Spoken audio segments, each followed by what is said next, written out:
Түркиянын Болу провинциясындагы Карталкая курортундагы өрттөн каза болгондордун саны 76 кишиге жетти. 12 кабаттуу мейманканада өрт 21 январга караган түнү чыккан.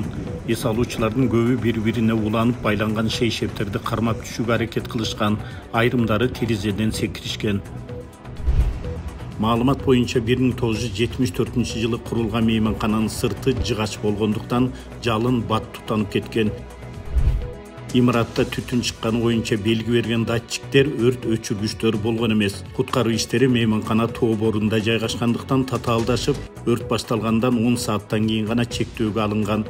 Өрттү өчүрүүгө 200дөн ашык куткаруучу катышты. Болу провинциясынын губернатору Абдулазиз Айдин өрттүн себеби азырынча аныктала электигин билдирди. Кырсыктын себептерин иликтөө иштери башталды. Буга чейин мейманкананын ээси жана аны менен кошо 9 адам кармалган. Аларга эмне айыптар коюлуп жаткандыгы азырынча белгисиз. Түркиянын президенти Режеп Тайип Эрдоган бүгүн 22 январды улуттук аза күтүү күнү деп жарыялады. Тышкы иштер министрлигинин маалыматы боюнча өрттөн каза болгондордун жана жабыркагандардын арасында Кыргызстандын жарандары жок.